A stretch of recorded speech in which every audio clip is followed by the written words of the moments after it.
Le naufrage du Titanic demeure l'une des histoires les plus captivantes jamais racontées.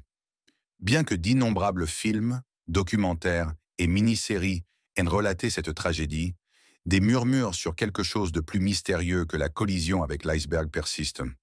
Le navire insubmersible a-t-il vraiment trouvé son destin en heurtant la glace ou une force plus sombre était-elle à l'œuvre? Les récits des survivants, laissant entrevoir des causes plus sinistres, alimentent le mystère. Cette vidéo examine ces affirmations, questionnant si l'iceberg était vraiment la fatalité du Titanic et explore la possibilité glaçante d'une momie égyptienne maudite à bord. Le Titanic a été échangé, l'année était 1912. Le monde retenait son souffle alors que le puissant Titanic sombrait sous les vagues glacées de l'Atlantique Nord. Cela ne devait pas arriver. Ce navire était qualifié d'insubmersible, et pourtant, il gît brisé et froid dans les profondeurs. Mais ces dernières années, un murmure a émergé des ombres d'Internet. Une histoire si incroyable qu'elle chatouille les frontières de notre fascination. Et si ce n'était pas le Titanic qui avait sombré? Et si c'était un autre navire, un imposteur astucieux qui avait rencontré sa fin aquatique? C'est un petit morceau juteux, n'est-ce pas? Des arnaques à l'assurance et des échanges de navires. Tout cela ressemble à quelque chose sorti d'un film. Et c'est cela qui attire. Nous, humains, adorons un bon mystère, surtout quand il implique les riches et les puissants. Il n'est donc pas surprenant que cette théorie, affirmant que le Titanic était en réalité l'Olympique, un autre navire de la White Star Line, ait pris de l'ampleur. Voyez-vous, en 1911, l'Olympique a rencontré des problèmes. Lors d'un voyage d'Angleterre à New York, il a heurté un navire de guerre qui a endommagé sa coque. Il est rentré à Belfast, son port d'attache, pour des réparations. Après avoir été raccommodé, l'Olympique a poursuivi son voyage. Mais ce ne fut pas une traversée sans accroc. Il avait besoin de réparations supplémentaires en mars 1912, quelques semaines avant que le Titanic ne soit censé effectuer son voyage inaugural. Certains estiment que les personnes en charge, peut-être la compagnie maritime ou d'obscures figures, ont décidé que l'Olympique était trop endommagé pour générer des bénéfices. Ils ont donc concocté un plan fou, l'échanger avec le tout nouveau Titanic. Ils imaginaient pouvoir faire couler le navire endommagé et empocher une grosse indemnité d'assurance. Qui se soucie si des gens meurent, n'est-ce pas? Cependant, il y a quelques fissures majeures dans cette théorie. Des experts comme Kent Layton, qui a écrit tout un livre sur les conspirations maritimes, soulignent que l'assurance du Titanic ne couvrirait même pas le coût de remplacement de l'Olympique, encore moins de les rendre riches. Donc, même s'ils avaient échangé les navires, ce ne serait pas un stratagème rentable. Gareth Russell, un historien britannique qui a étudié le Titanic pendant des années, ne mâche pas ses mots quand il s'agit de cette théorie. Il pense qu'elle est si farfelue, si totalement implausible, qu'elle en devient presque drôle. Pourquoi? Eh bien, tout d'abord, le Titanic et l'Olympique n'étaient pas seulement des sœurs, elles étaient pratiquement des jumelles. Elles se ressemblaient, certes, mais à l'intérieur, elles étaient différentes. Différents agencements, différentes décorations et même différents moteurs. Les échanger dans le cadre d'une opération secrète d'une semaine serait comme essayer de glisser une girafe dans un costume de zèbre. Ça ne fonctionnerait pas, même pas un peu. Les personnes à bord, du capitaine à l'équipage, auraient remarqué tout de suite quelque chose de louche. Russell souligne que si les propriétaires voulaient vraiment encaisser l'assurance, ils auraient pu tout simplement endommager accidentellement le navire pendant qu'il était à quai. Peut-être un petit incendie, quelque chose de contenu et de crédible. De cette façon, ils obtenaient l'argent sans mettre quiconque en danger ou risquer un énorme iceberg au milieu de l'océan. Beaucoup moins compliqué, beaucoup moins moralement répréhensible. Alors que l'idée d'un échange de navires sournois pourrait sembler quelque chose tout droit sorti d'un film d'espionnage, la réalité est beaucoup moins glamour. Les preuves ne s'accordent tout simplement pas. La malédiction de la momie. L'une des nombreuses vies perdues sur le Titanic appartenait à William Stead, un célèbre éditeur britannique avec la tête pleine d'idées fascinantes et parfois étranges. Contrairement à la plupart, Stead n'était pas seulement préoccupé par les affaires terrestres. C'était un fervent croyant en des choses étranges, en esprits et en messages provenant d'au-delà. En fait, quelques années avant que le Titanic ne coule, il était convaincu qu'une momie maudite, grincheuse, traînant dans le British Museum, était responsable d'une série de malheurs frappant Londres. Des incendies, des accidents et même la météo semblaient se plier à la volonté de cet artefact ancien, selon Stead. Ce n'était pas juste sa croyance personnelle excentrique. À l'époque, de nombreuses personnes, en particulier celles occupant des postes de pouvoir, avaient tendance à blâmer la malchance sur les peuples dont elles avaient conquis les terres. Des événements mystérieux dans des endroits comme l'Égypte ou des terrains de sépulture amérindiens étaient souvent attribués à des esprits en colère cherchant vengeance. C'était une façon facile d'expliquer l'inexplicable et un moyen pratique de balayer les voix et les préoccupations de ceux dont les cultures et les terres avaient été perturbées. Maintenant, alors que le Titanic naviguait vers sa rencontre fatidique avec l'iceberg, William Stead, l'éditeur enthousiaste avec un penchant pour le paranormal, ne pouvait s'empêcher d'égayer ses compagnons de voyage avec sa dernière théorie, la malédiction de la momie vengeresse. Ces récits captivants de la colère de l'artefact ancien, supposément responsable des récentes mésaventures de Londres, étaient une agréable distraction face à la monotonie du long voyage. Peu de gens savaient que ces histoires glaçantes allaient prendre une nouvelle dimension tragique après que l'impensable se produisit. Lorsque le Titanic rencontra sa fin glaciale, un survivant parvint à atteindre New York et à raconter les histoires glaçantes de Stead à la presse. Les médias, avides de tout angle sur la catastrophe, dévorèrent l'histoire. Les journaux à travers le pays publièrent des titres sensationnels en première page, tissant un récit effrayant autour de la vengeance de la momie. Le récit parlait d'une ancienne princesse égyptienne, préservée en tant que momie, qui apportait la malchance partout où elle allait. Après avoir été sortie de sa tombe, on disait que la momie avait causé une série de décès et de désastres à travers le pays. Effrayés par la malédiction, les collectionneurs d'art britanniques et les travailleurs des musées désiraient désespérément se débarrasser de la momie. Un archéologue américain aventureux voyait cela comme une opportunité palpitante. Ignorant les avertissements de ses collègues concernant la colère de la momie, il acheta l'artefact et mit le cap sur New York, désireux d'étudier son prix. Mais le destin avait d'autres plans. L'archéologue, avec son chargement maudit, embarqua à bord de nul autre que le RMS Titanic. L'histoire effrayante de la momie maudite naviguant sur le Titanic pourrait sembler un récit glaçant autour d'un feu de camp. Mais en réalité, tout cela est faux. Il s'avère que la malheureuse momie que tout le monde blâme est toujours soigneusement conservée au British Museum, où elle est restée pendant plus d'un siècle. Aucune ancienne momie n'a fait le trajet sur le navire maudit, malgré ce que certains pourraient se dire. Cela n'a pas empêché certains de blâmer la momie pour la fin tragique du navire. La légende semble avoir une vie propre, même sans aucune preuve pour l'étayer. Il semble que certaines personnes préfèrent une bonne histoire de fantôme aux faits froids et durs.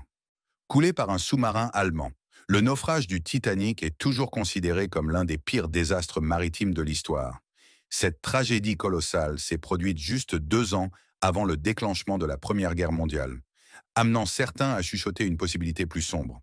Un sous-marin allemand, un type de navire de guerre sous-marin furtif, aurait-il vraiment envoyé le navire insubmersible à sa perte? Si cette théorie était vraie, cela changerait dramatiquement l'histoire du Titanic. Ce ne serait pas juste un accident tragique, mais un acte de violence délibérée, un présage de la brutalité de la guerre à venir. Après tout, en 1915, seulement 3 ans plus tard, un sous-marin allemand torpillerait le Lusitania, un autre paquebot britannique, tuant plus de 1000 personnes. Les similitudes ont éveillé des soupçons. La tombe glacée du Titanic est restée indisturbée pendant des décennies, jusqu'à ce qu'une équipe d'explorateurs la localise enfin en 1985. Niché au fond de l'Atlantique, le côté droit du navire, ou tribord, était solidement ancré dans le fond marin. C'était le même côté qui avait rencontré son fatidique rival avec un iceberg près de Terre-Neuve 73 ans plus tôt, le 14 avril 1912. En utilisant une technologie spéciale appelée sous-profilage, les chercheurs ont examiné la coque du navire naufragé. Leurs images numériques ont révélé un détail glaçant. 6 rivets, comme de petits boutons en métal, s'étaient détachés. Cela a suscité des spéculations selon lesquelles une construction défectueuse aurait pu jouer un rôle dans la catastrophe. Cependant, il y avait un hic. Ces 6 rivets manquants ne couvraient qu'une petite zone de la coque, environ 12 pieds carrés au total. C'est à peine une piqûre d'épingle sur le flanc d'un navire aussi colossal que le Titanic. Bien que cela soulève certainement des questions sur la qualité du navire, il semblait peu probable qu'une si petite zone puisse être seule responsable de la rapide immersion du Titanic. Pour alimenter le feu de la conspiration, plusieurs survivants ont déclaré que l'iceberg n'avait pas détruit le navire.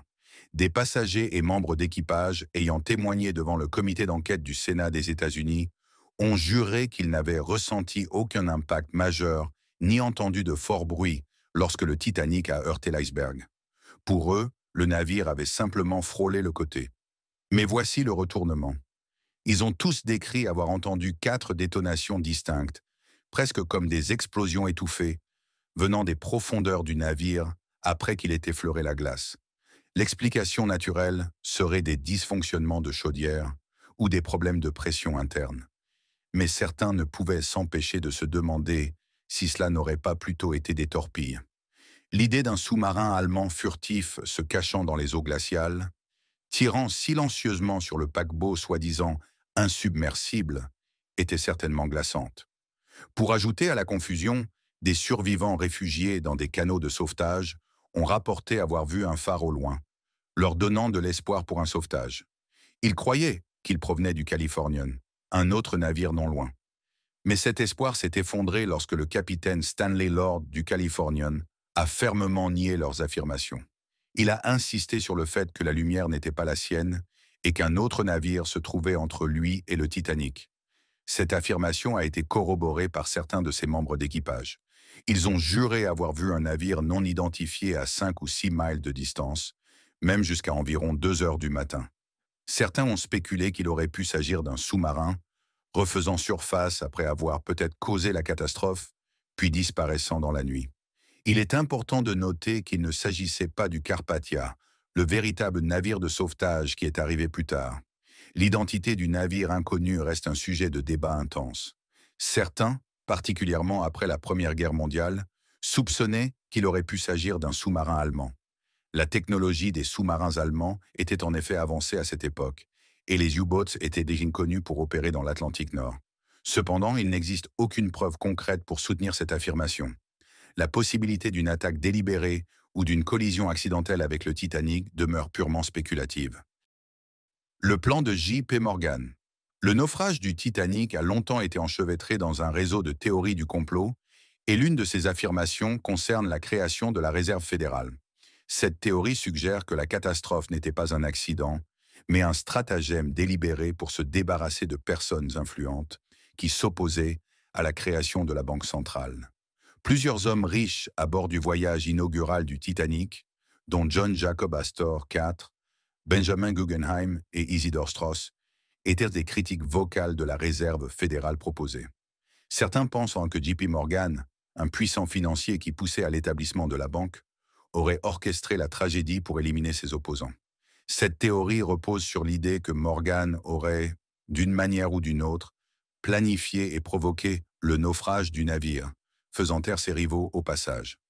JP Morgan, un nom qui résonne encore avec puissance dans le monde de la finance, a gagné son surnom de Napoléon de Wall Street, non pas par des démonstrations tape à l'œil, mais grâce à des mouvements commerciaux astucieux et une poigne de fer sur le monde financier. Il a joué un rôle clé dans l'essor des géants industriels américains comme General Electric, United States Steel et International Harvester. Et lorsque le système bancaire américain a vacillé au bord du gouffre pendant la panique de 1907, c'est Morgan, avec ses poches profondes et son influence encore plus profonde, qui est intervenu et a redressé le pays. Mais l'emprise de Morgan s'étendait bien au-delà de Wall Street. Il était également un titan de l'industrie maritime, propriétaire de l'International Mercantile Marine Company, qui contrôlait à son tour la White Star Line. La White Star Line était le fier propriétaire de ce magnifique navire tragique, le Titanic. Il n'est donc pas surprenant que le nom de Morgan soit évoqué lorsque les chuchotements concernant le naufrage du Titanic et des motifs obscurs ont commencé à circuler.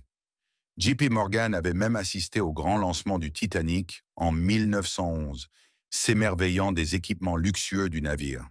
En fait, il avait dépensé pour une suite personnelle pour le voyage inaugural un havre privé avec un pont promenade et une baignoire dotée de porte-cigares sur mesure. Parlez de luxe, mais quelque chose de surprenant s'est produit.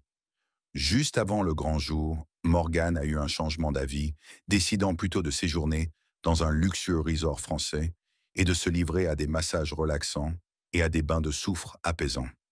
Ce changement de dernière minute, bien sûr, pouvait-il avoir su quelque chose que le reste d'entre nous ignorait? Que le navire soi-disant insubmersible était en fait voué à la perdition? Les théories du complot ont germé comme des mauvaises herbes, chuchotant sur les connaissances intérieures de Morgan et son habile échappatoire au désastre. Cependant, ces théories n'ont pas été bien acceptées par les experts du Titanic. Des personnes comme George Bay, Don Lynch et Ray Lepian ont présenté des explications plus plausibles pour le changement de plan de Morgan. Peut-être que des obligations professionnelles se sont présentées, ou peut-être, juste peut-être, qu'il a simplement décidé qu'il préférait se prélasser dans des bains plutôt que d'affronter l'Atlantique. Donc bien que la disparition du Titanic reste un chapitre tragique, le changement de plan de dernière minute de Morgan est mieux compris comme un choix personnel. Coulé par des glaces dérivantes. Beaucoup de gens se souviennent du naufrage du Titanic après avoir heurté un iceberg dans l'Atlantique Nord froid. Bien que ce soit ce que la plupart croient, le capitaine L. M. Collins, quelqu'un qui savait beaucoup de choses sur la glace et les navires, n'était pas n'importe qui en matière de glace. Il travaillait auparavant dans un service spécial consacré aux dangers que la glace représente pour les navires. Le capitaine Collins s'est appuyé sur 3 éléments importants: les témoignages de personnes ayant vu la catastrophe, sa propre expérience de navigation à travers des eaux glacées et les dommages causés au Titanic. Sur la base de tous ces indices, il est parvenu à une conclusion surprenante. Le Titanic n'a pas heurté un gros iceberg unique, mais quelque chose de différent. Il croyait qu'il avait percuté une vaste zone de glace, épaisse et dure, appelée glace de Pâques. Cette glace de Pâques n'est pas de n'importe quelle glace. Elle a gelé pendant des années dans l'Arctique, la rendant à la fois extrêmement solide et dangereuse. Au lieu d'un gros choc, le capitaine Collins pensait que le Titanic avait peut-être gratté et frotté le long de ce champ de glace dure, provoquant de nombreux petits dommages qui se sont accumulés pour donner lieu à une grande catastrophe. Dans son livre « Le naufrage du Titanic », le capitaine Collins plonge plus profondément dans les événements qui ont précédé la tragédie.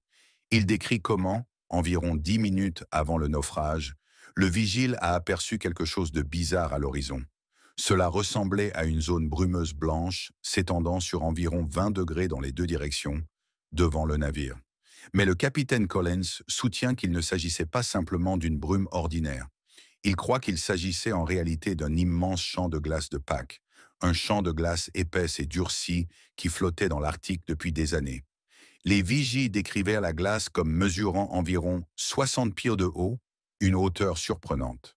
Mais selon d'autres témoignages, comme celui du quartier-maître Rowe, qu'il a vu depuis le pont, le 4e officier, Boxall, a même affirmé qu'elle était à peine au-dessus de l'eau.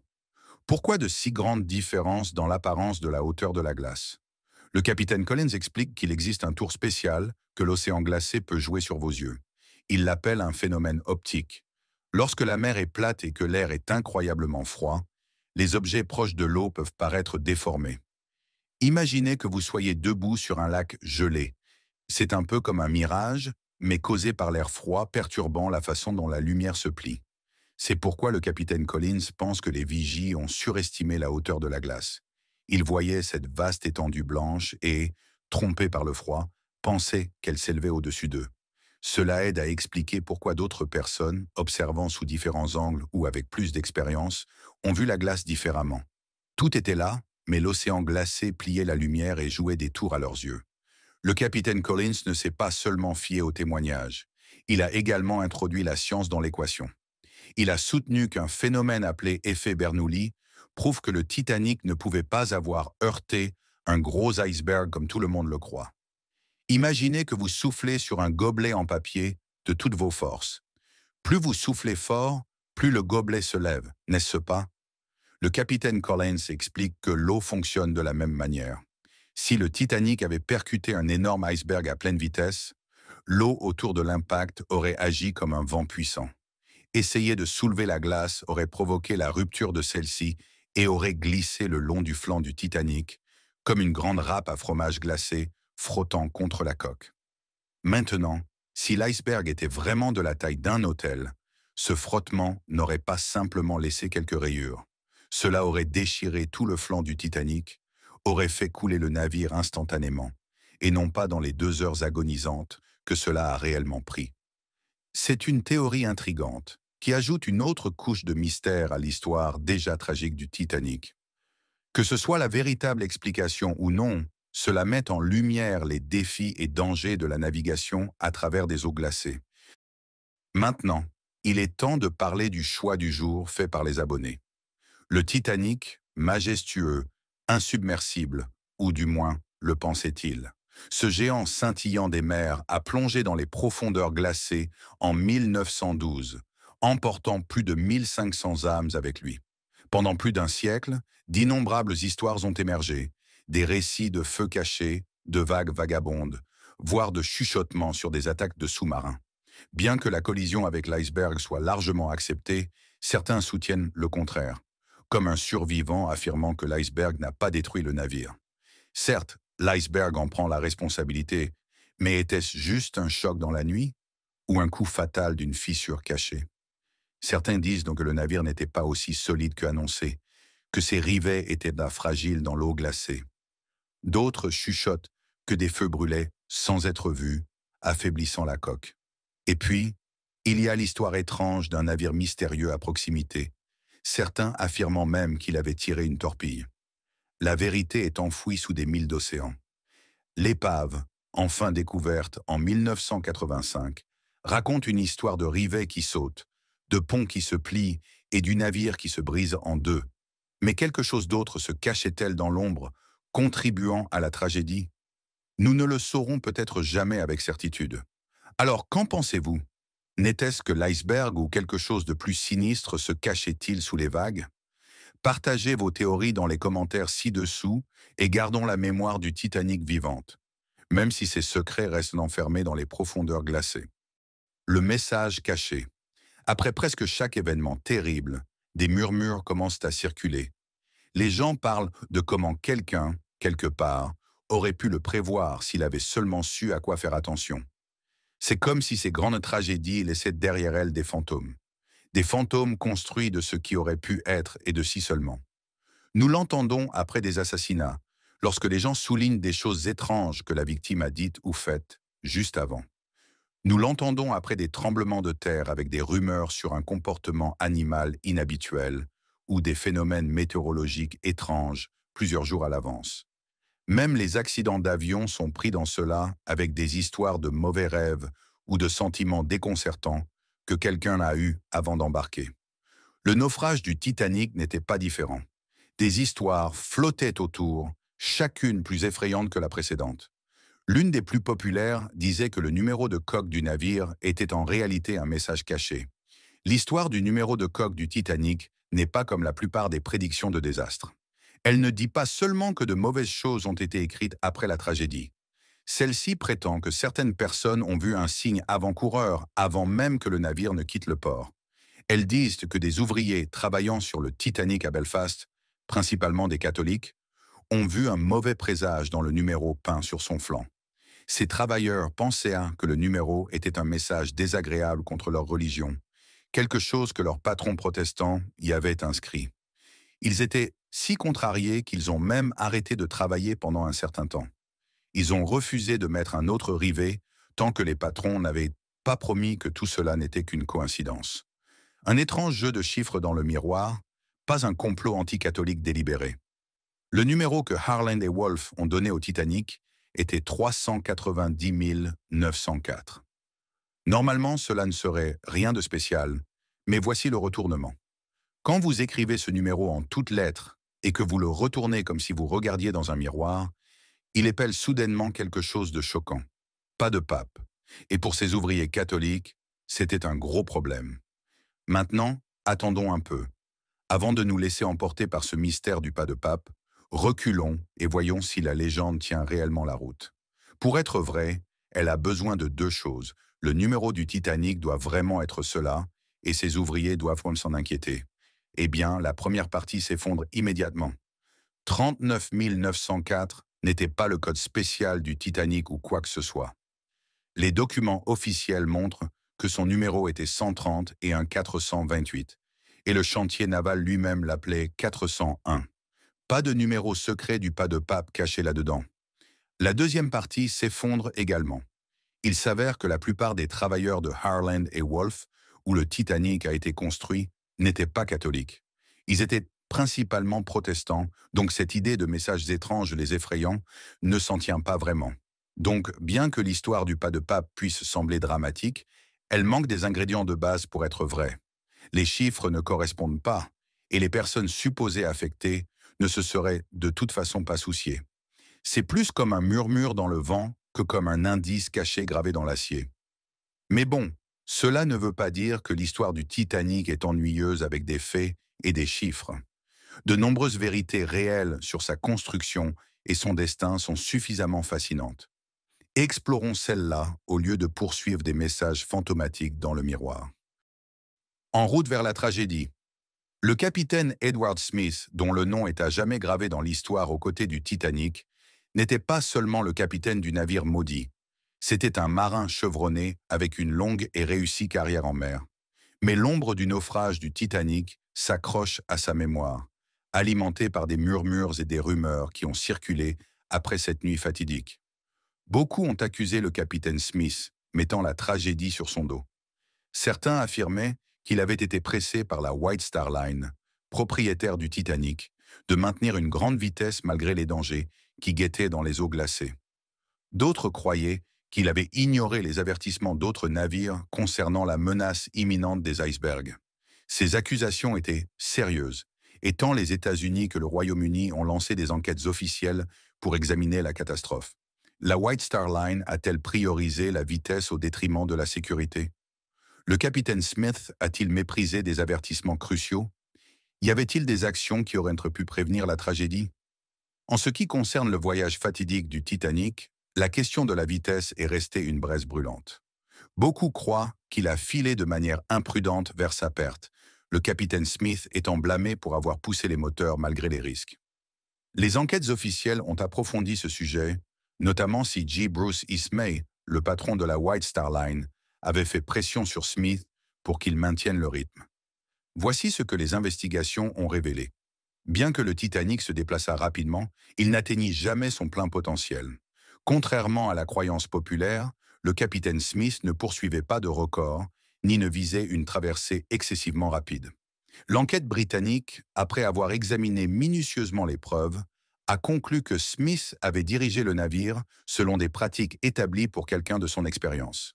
En d'autres termes, la vitesse, bien que significative, n'était pas considérée comme déraisonnable pour un navire bien équipé comme le Titanic à cette époque. Cela ne signifie pas que la vitesse n'était pas un facteur dans la tragédie. L'enquête a reconnu qu'un navire plus lent aurait peut-être eu plus de temps pour manœuvrer autour de l'iceberg. Mais elle a également mis en avant d'autres facteurs contributifs, tels que le manque de procédures de veille efficaces et des règlements désuets concernant les canaux de sauvetage. Le mystère entourant le destin du Titanic dépassait la question de la vitesse. Des doutes planaient également sur la gestion par le capitaine Smith des avertissements concernant la glace. Le quatrième officier Joseph Boxhall, un témoin clé, a éclairé cette question. Il a révélé que lui et le capitaine Smith avaient tracé les coordonnées des premiers avertissements glaçants, conscients des dangers potentiels dans leur chemin. Ces premiers avertissements ont été pris en compte, et des ajustements de cap ont été effectués. Cependant, au fur et à mesure que la nuit avançait, d'autres avertissements de glace affluaient, mais ils n'ont jamais atteint les oreilles du capitaine Smith. Pourquoi? Le système radio Marconi du Titanic, surchargé par le trafic des passagers, ne pouvait tout simplement pas gérer l'influx de messages urgents. Ces avertissements cruciaux se sont retrouvés coincés dans la salle de télégraphe, leurs informations vitales n'atteignant jamais les oreilles qui en avaient le plus besoin. Les histoires entourant les derniers moments du capitaine Smith à bord du Titanic ont également pris une vie propre, tissées à partir de fragments de mémoire et de la brume de la tragédie. Certains, comme l'histoire de lui sauvant un bébé avant de retourner au navire en train de couler, le présentent comme un héros. D'autres, chuchotant de suicide par balle, le présent sous un jour plus sombre. Cependant, la majorité des récits offrent une image plus simple et plus sombre. Ils parlent du capitaine Smith se tenant sur le pont, alors que le Titanic plongeait dans les profondeurs glacées. Des témoins affirment l'avoir vu plonger dans l'eau glacée, choisissant de descendre avec son navire. Bien que nous ne puissions peut-être jamais savoir avec certitude ce qui s'est passé lors des derniers moments du capitaine Smith, une chose est certaine. Le capitaine Edward Smith, avec plus de 1500 autres, a trouvé sa fin dans l'étreinte froide de l'Atlantique Nord cette fatidique nuit du 15 avril 1912. Son corps demeure perdu au fond de la mer. Le feu. Non seulement le Titanic faisait face à la menace glaciale de l'Atlantique Nord, mais des rumeurs circulaient également au sujet d'un danger caché au sein de son ventre même. Certains croient qu'un incendie déclenché dans l'une des énormes soutes à charbon du navire avait couvé pendant des jours avant même que le voyage fatidique ne commence. Ces feux, communs sur les navires à charbon en raison de la combustion spontanée, n'étaient pas à prendre à la légère. Les membres d'équipage se battaient contre les flammes à l'aide de tuyaux, déplaçant le charbon enflammé et même le distribuant directement dans les chaudières pour éteindre les flammes. Ce feu caché a enflammé l'imagination de certains, les menant à théoriser qu'il aurait pu jouer un rôle dans la tragédie au-delà d'une simple nuisance. Certains suggèrent que la chaleur intense a affaibli la coque en acier du navire, la rendant plus vulnérable à l'impact de l'iceberg. D'autres pointent vers une cloison critique séparant des compartiments, théorisant que les dommages causés par le feu auraient pu compromettre sa capacité à contenir les eaux d'inondation après la collision. Certains soupçonnent également que le fait de déverser le charbon enflammé dans les chaudières du navire a poussé le Titanic à maintenir sa grande vitesse, malgré les avertissements concernant les icebergs. Cependant, la plupart des experts doutent de cette théorie. Samuel Halpern, un expert du Titanic, réfute l'idée que le feu ait pu affaiblir de manière significative la cloison étanche, la rendant vulnérable à l'effondrement. Il souligne que la construction et la compartimentation du navire étaient conçues pour résister à de telles pressions internes. Alors que la véritable influence du feu sur le destin du Titanic demeure un sujet de débat, une chose est claire. Cela ajoute une autre couche de complexité à cette histoire déjà captivante et tragique. Merci d'avoir regardé. À la prochaine vidéo.